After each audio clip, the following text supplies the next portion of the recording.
Okay, I am really excited to be here. My name is Sean Gupta. I am from Paramount Global. We are... we have a table. Yes, thank you. Those are my favorite colleagues, yes.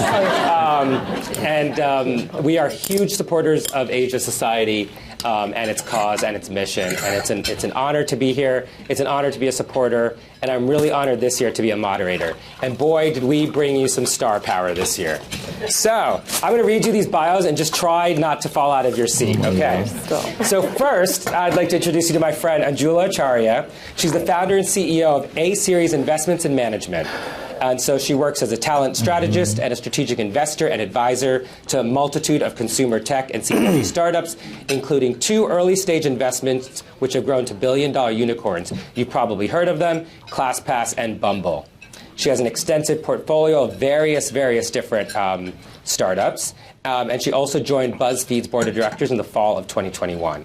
She's actually an entrepreneur herself. She co-founded a company called Desi Hits, a digital entertainment platform in which she pioneered the merging of global cultures by introducing artists like Lady Gaga, Britney Spears, and 50 Cent into India and returning the favor by launching Priyanka Chopra's career here in the United States of America.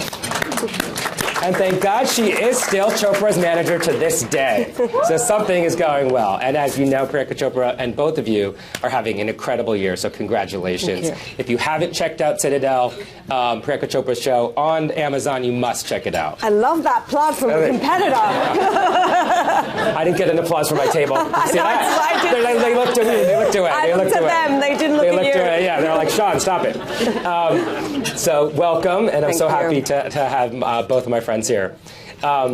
Now, we also have Prabal Gurung, who was born in Singapore and raised in Nepal. And after beginning his design career in New Delhi, he moved to New York to finish his studies right here at Parsons, the new school for design. He then worked with Cynthia Rowley and the iconic Bill Blass, and then launched his own collection, Prabal Gurung. A focus on quality and innovation has placed him at the forefront of American fashion, with the designs worn by just a couple folks that we know, like Michelle Obama and the Duchess of Cambridge, to name a few. And Priyanka Chopra Jonas. Of course. And probably Anjula. I'm yet to be. And if you did not catch his star power a couple weeks ago, he dressed 9 people at the Met Gala. Just a few blocks away. Yes. But what's really admirable is that you choose to manufacture a lot of your art here in New York City, and you uphold all the standards of quality while supporting the local community. So thank you for being with us. It's such an honor. And tonight's talk, after we sat down with them, we actually kind of changed the direction we were going to go in, and we named tonight's talk Little Acts and Big Impact. And so we really wanted to talk to this community specifically on how important it is to support AAPI visibility in business, entertainment, fashion, and pop culture. And so I think if you take a step back, if you think about television and entertainment and fashion and pop culture, everything that happens in that ecosystem trickles down in society and can affect long-term change for the good or for the bad, right? And so there's some studies. I also teach a class at Columbia. I'm a professor that has a class about television. And we talk about MTV show 16 and Pregnant and how influential that was in reducing pregnancy rates in the United States. We talk about the Harvard Alcohol Project, where in 1998, they went and met with 200 producers across Hollywood and added designated driving themes into television shows, which then spread that conversation across the country. And then Ellen and Will and Grace and those TV shows and everything that they did for LGBTQ rights here in the United States. And that's how important pop culture, television, and fashion is to society as a whole. And so we really wanted to come here and talk to all of you as people in positions of power and how important it is to support artists like we have here tonight, because what they do in pop culture and fashion, television, affects your employees and affects everyone here in the United States. So, I mean, we'll start with some basics for both of you, but, as very highly visible individuals in the public eye, how do you feel about your responsibility to the AAPI community? If so, why, what? Yeah. Want me to go first? Of course. I mean, I think my biggest job in this community is to tell a different story and create stories and change narratives, because ultimately I feel that, for us all to feel change in our everyday life, that is what needs to happen. And I'll give you an example of that. When I was very young, I was born and raised in England of immigrant families, and South Asians weren't accepted. We were, early immigrants into the country and just kind of really looked down upon. And I think one of the biggest problems that I faced growing up was a lot of bullying, and it had so much to do with what was on television. So what was on television, what people saw about our community is how people treated us. So I hate to say, all the East Asians owned Chinese restaurants. Whether they were Chinese or not, didn't matter, they owned Chinese restaurants. All the Indians owned corner shops, and corner shops were called Paki stores back then because they assumed all of us were from Pakistan, even though we weren't. And I just feel like everything that we saw on TV, and those days there were like 4 channels, and I remember one day going to school, and the day before there had been this storyline in this big show that all the kids watched, and it was about this Indian girl, actually Pakistani girl, who was basically, her father was super strict, and he'd seen her talking to this girl, and he then took her to the doctor to check that she was still a virgin. And you can imagine what happened to me that next day at school. The next day at school, people coming up to me and poking me and checking whether I was still a virgin to keep my parents happy. And I was literally like pushed around, bullied, picked on, and I made this decision so young in my life that storyline that I saw on television had to change for people to change the way they treated me. Because, and these days we've gone through, South Asians and Asians being, stereotyped and into IT guys and terrorists and, whatever you want them to be that suits your narrative. And I feel like my job in this community is to change that narrative. Love that. Love that. Yeah, there you go.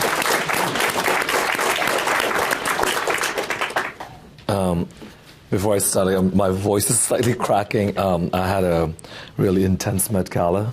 I blame it on I blame it on Lizzo because literally, at the Met Gala, she was performing, and I was with Rita Ora and everyone, and I was like screaming and yelling, and all of a sudden I heard my voice crack. Ow. And I was just like, all right, I'm still going for it, So pardon. Like normally, I could talk faster and much better. So to answer your question, as an person who looks Asian, and I can't escape it, and I don't want to escape it. I think what I've always believed, the biggest resistance to any kind of oppression is showing up in your full glory unapologetically, and that is the biggest resistance. That's the start of the resistance.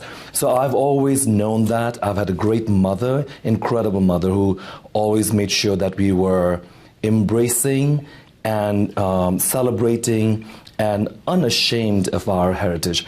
I also didn't grow up here. I grew up in Nepal and in India. So a lot of people look like me. There were other stuff that happens in India or in a part of Nepal or in that part of Asia. There's colorism and all that stuff. But so when I came to America to go to school, I had a clear sense of, idea of who I was.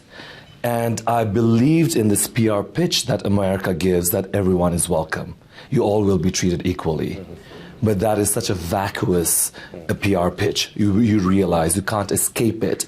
So when I was constantly told, whether within the community that I belong to, whether queer community or fashion community or just any community, that my Asian was the first thing that they noticed, I was like, what, so be it. Like, this is what it is. And I felt like we come with so much stories, so many things that we can tell, so many stories that we've been seen and experienced. So I always say, sometimes the people would make fun of my accent, and I always say, accents are an indication of the fact that you've traveled, that you're cultured, to be completely honest, And so I didn't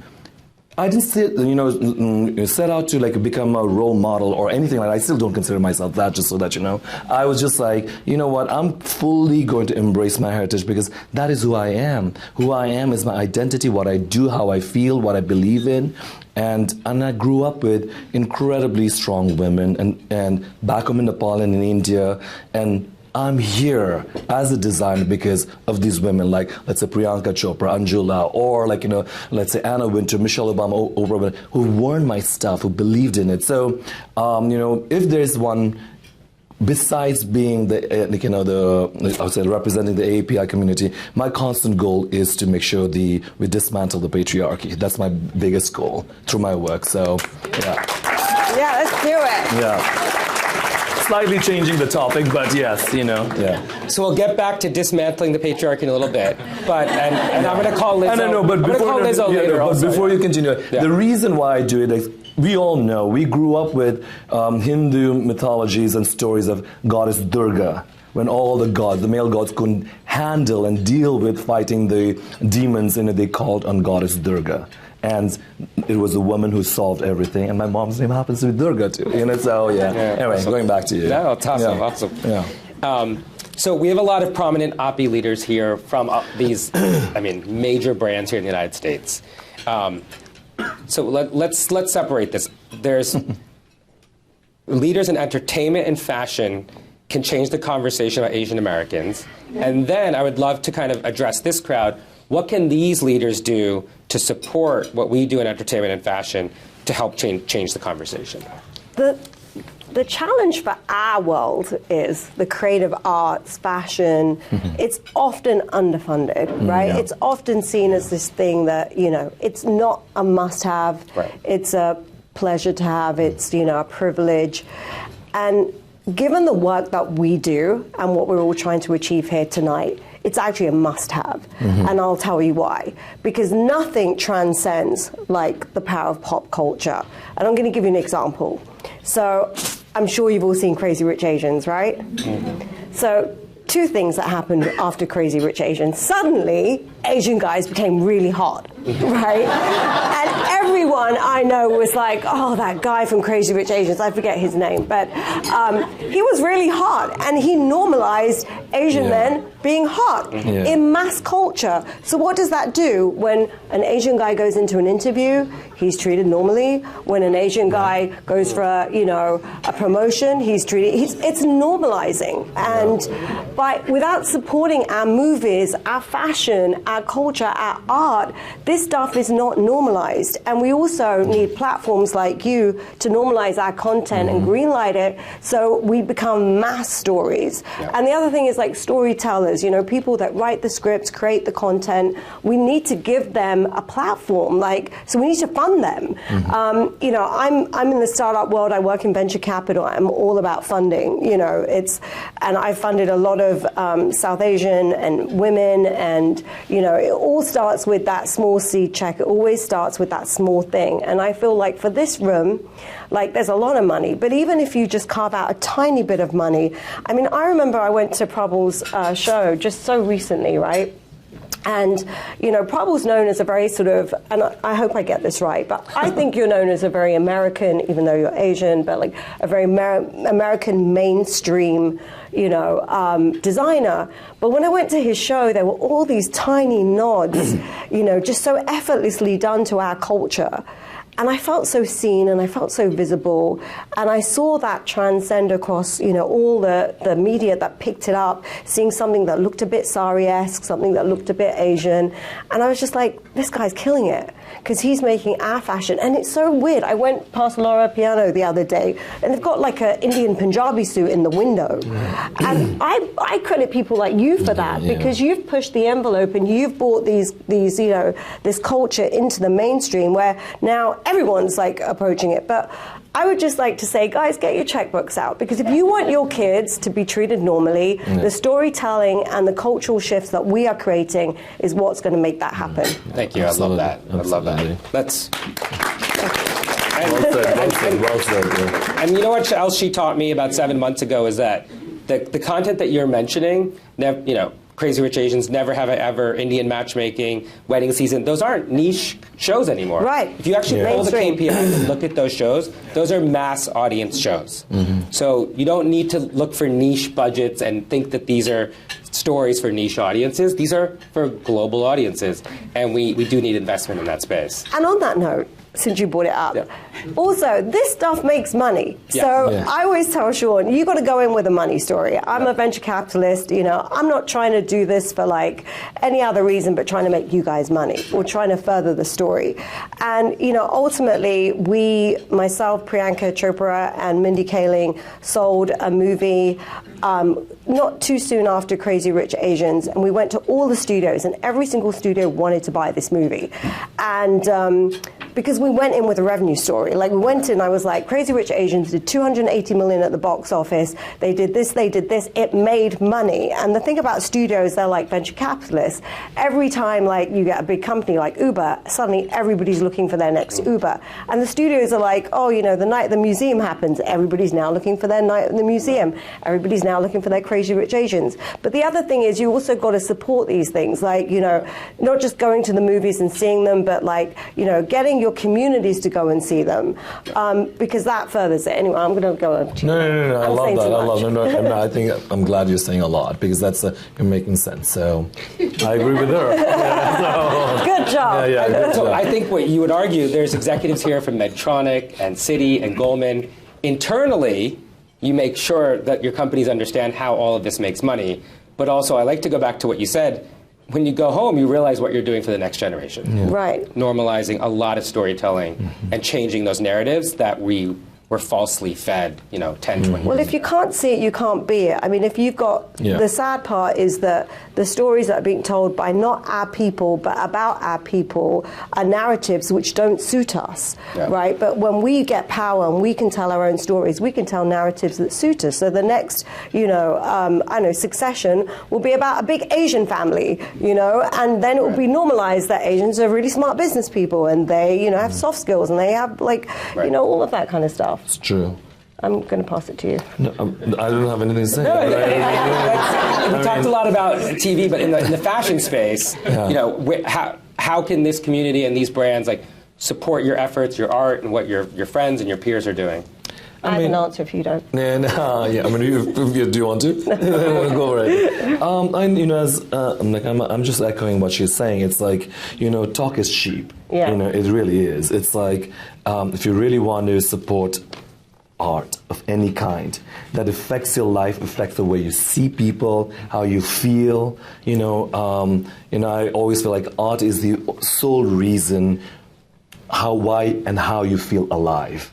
How you feel this planet, how you feel this earth. So if you really want to keep on enhancing that, you have to invest. You have to invest in people, invest in product. So as a designer, when you are looking don't look for just sale items. Just go on a full price stuff. Or I think it is. I can break it down for you all, but that it'll go on forever. But I always say it's what I believe is, as a fashion designer, I'm a storyteller, and storytellers are healers.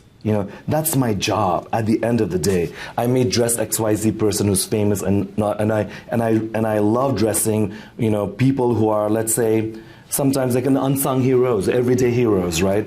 And I always feel like, at the end of the day, what we're looking for is, as artists, is your support, and just so invest. It's literally that. Is there anything else you want to? No, I just want to share two little stories, actually, about fashion and about my journey, which relates to Prabal. When I was young, my parents used to force me to go to the temple on a Sunday, and where we lived was, my dad would always park in front of the house instead of in the garage, so I had to go from the car to the house in my Punjabi suit, in my Indian outfit, and I would hate it because everyone would make fun of me the next day at school. So what I used to do, we used to have this scarf that we used to wear, and I used to screw it up into my hand like this really tightly, and I'd be in my pajama suit, so everyone used to say it was my pajamas, and I would run so fast from the car to the house, and my mum and dad would be like, what's wrong with you? But I have to go to the loo really badly. And they would just think I was crazy, and they were like, why is it every time you come back from the temple you have to run to the loo really fast? Because I did not want anyone to see me.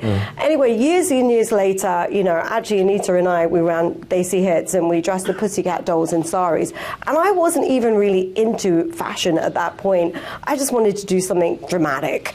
And later we also dressed Lady Gaga in a sari, and when we took her to India, and she loved it.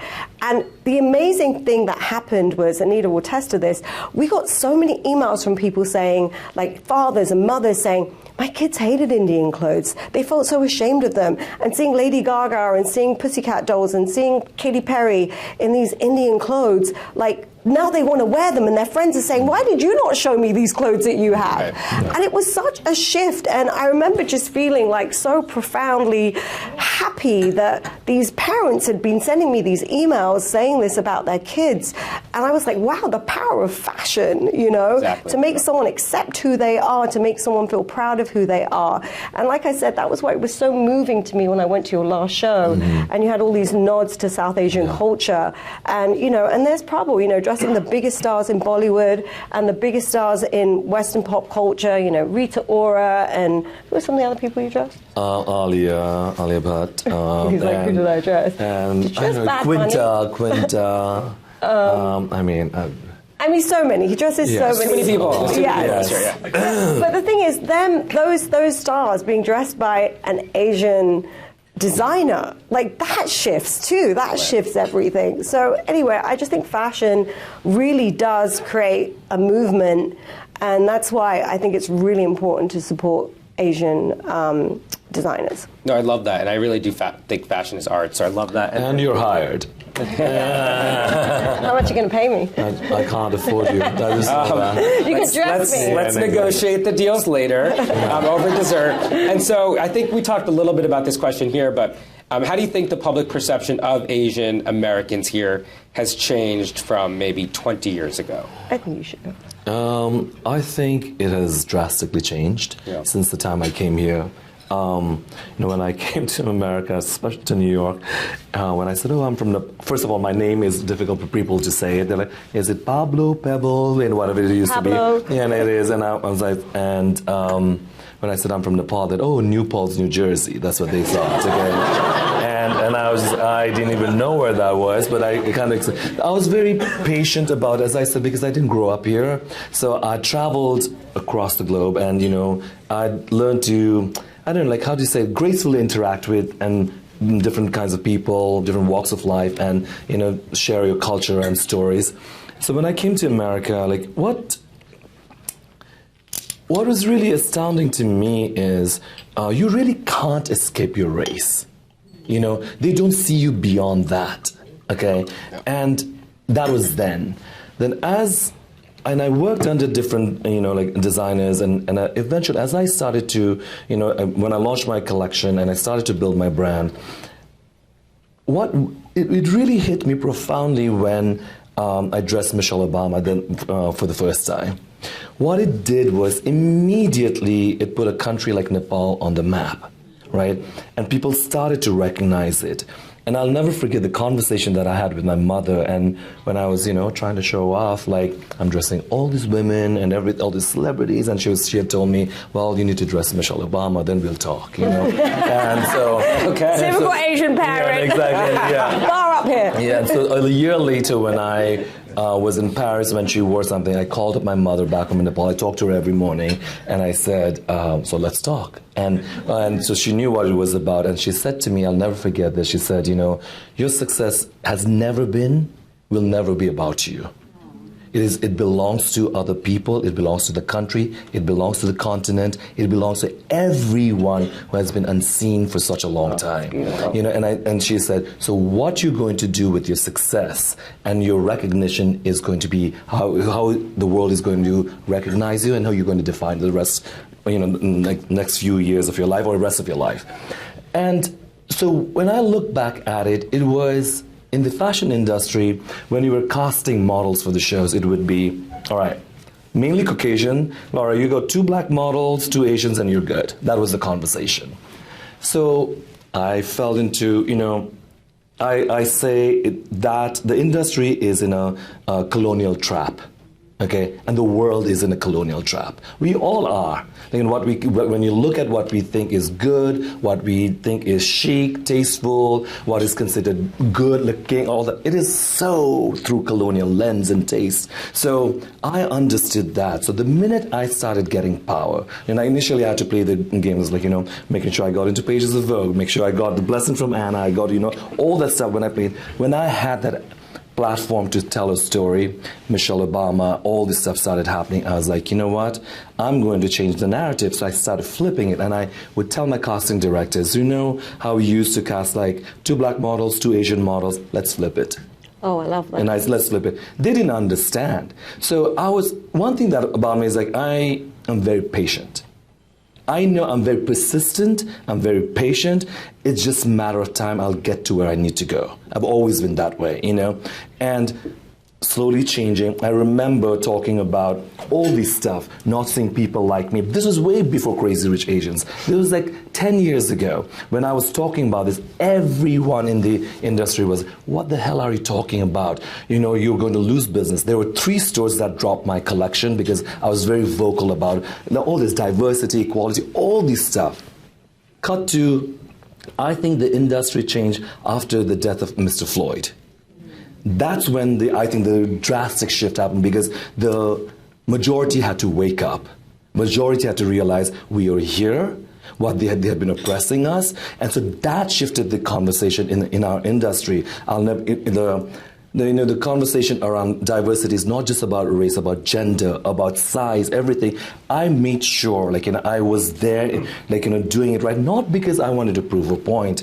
I wanted to do it simply because I know how it feels to be unseen. I know how it feels to be belittled. And I wanted to make sure that I have the power now. I want to change that.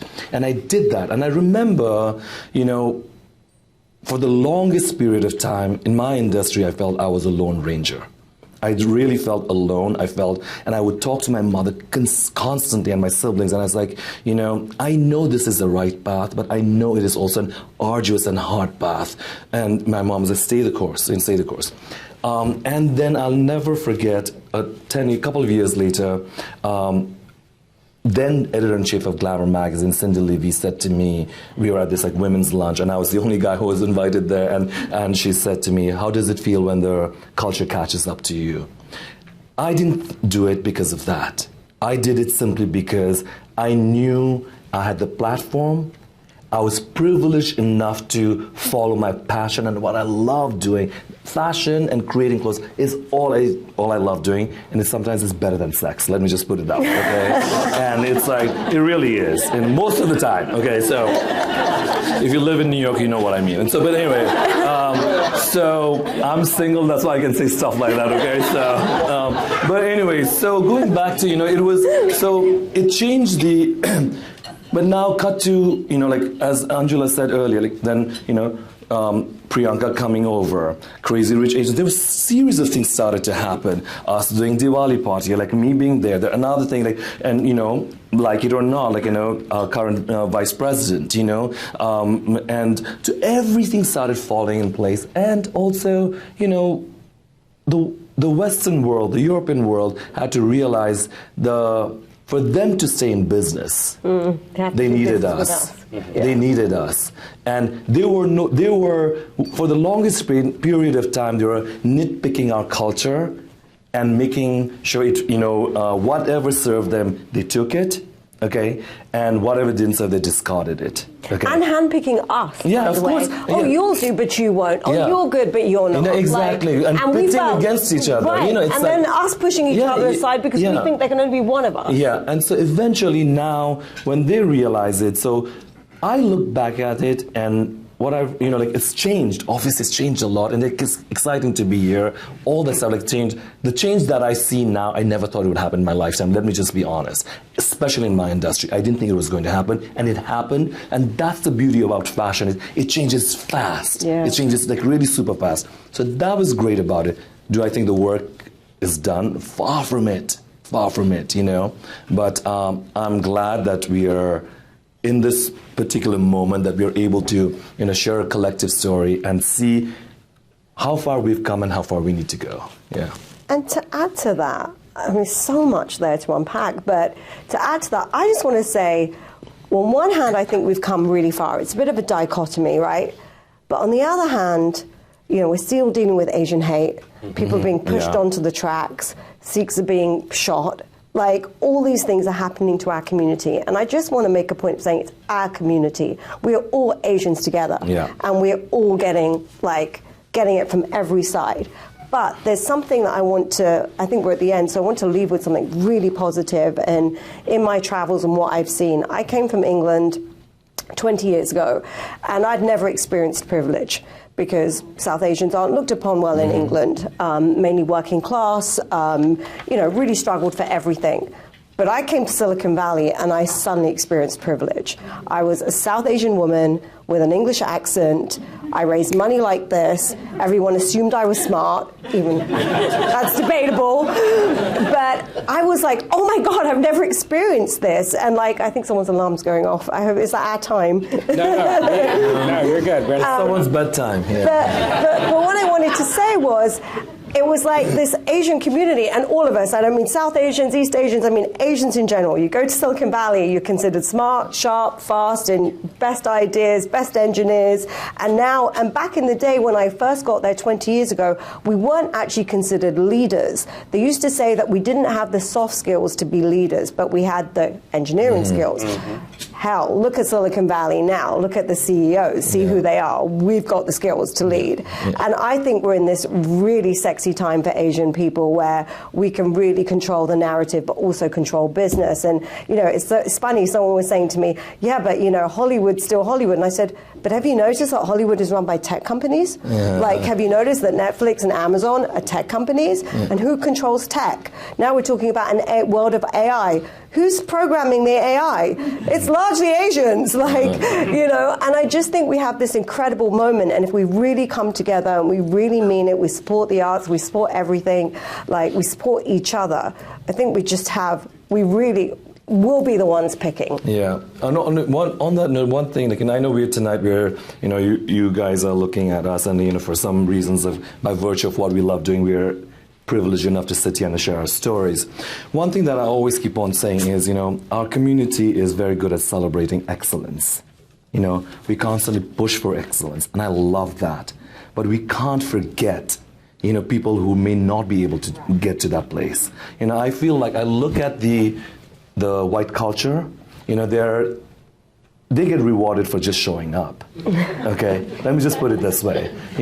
And there are so many average and mediocre films that get greenlit. Oh my God. There's so many average stories that is published and everything. I want to be really thoughtful. The next progress for our community is not just celebrating excellence, and I'm not saying celebrate mediocrity, but what I think is, what I'm trying to say is there should be a room for different levels of success. We need to be able to redefine what success looks like. Success is not just this, and I think when the minority, which is a majority, when we are able to breathe in our, lack of better word, mediocrity or averageness, that's when we know the real progress has been made. A progress based on excellence is not a progress that reflects the society and community. Let's be very clear about that. Okay, I just wanted to mention that. I think that's brilliant. Yeah. I think so, because I see a lot of my friends from India or Nepal or even here also. They are constantly they're but we want, and I said no, you need to find your own path. And being inspired, but is a different thing than being bogged down by someone else's success. So I just feel like that's something that I would love for our culture to nurture that, not just mediocrity, but you know what I mean. No, I love that. Yeah, I think it's brilliant. So, as the perception changes, how do you hope a South Asian female or an Asian male is perceived or portrayed in a film or television? Hot, desirable, hot, desirable. The man, the woman. I would say. It's your field, but let me jump in because I think we should be allowed to play anything we want to. We shouldn't be it doesn't have to be someone's from that part of the world. We could be the next James Bond. We could be the next Wonder Woman. Whatever it is, I think the possibility is endless, and I think the audience is also they're willing to see that. The real challenge here is are you a good storyteller or not? Right. If you're a good storyteller, if you have a good writer, good director, everything, it doesn't matter. Right. The audience is willing to. I mean, Netflix, Amazon, Paramount. Just giving a plug there. So we love you. Yeah, we do, and so that it's proven. No, it's like who would have thought?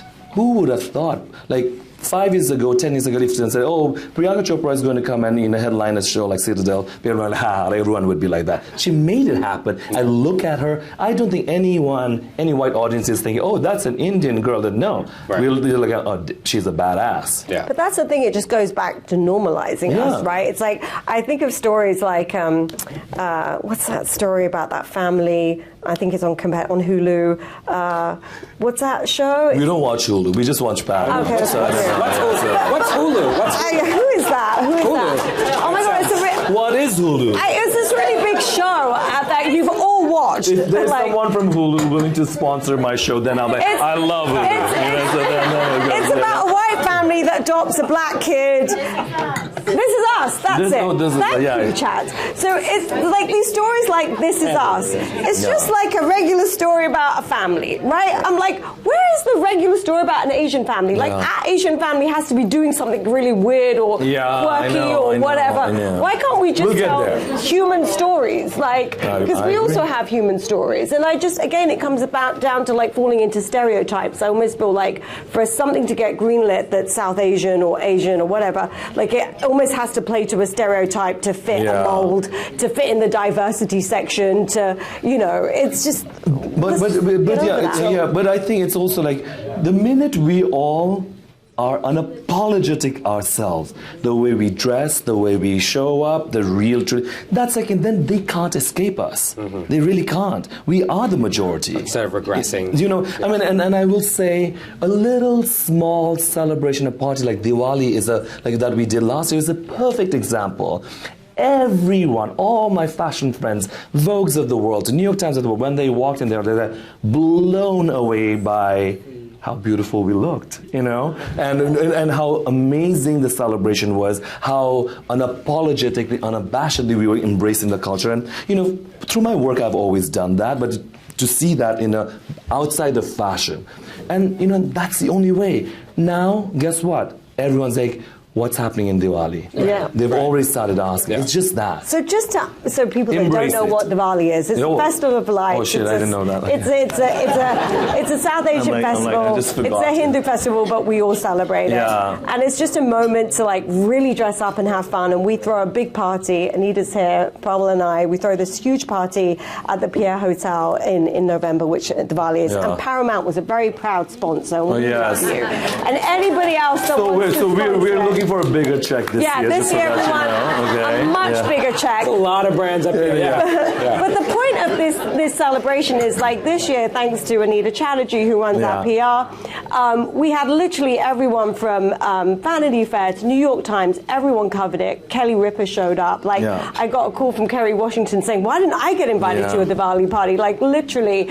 And it's like so amazing that people of all cultures want to celebrate this Hindu festival, which, isn't about the religion, it's really about the culture, and it's about us showing up in our clothes looking fabulous, and you can all wear them, by the way. And it's just like, it's that moment where, we just convene as a community, but we show up as ourselves, and we're so proud, and it's so amazing that other people from other cultures and huge celebrities want to come to it because they think it's cool. We will all come to your Diwali party. Thank you.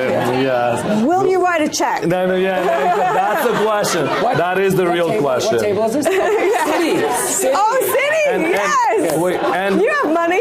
And one thing that I will talk, just to change it a little bit before we let you think.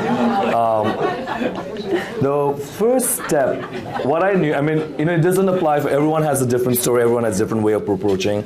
The first step of me truly embracing my Asianness, or being who I am, was my refusal to change my name to make it easier for white people to say it. That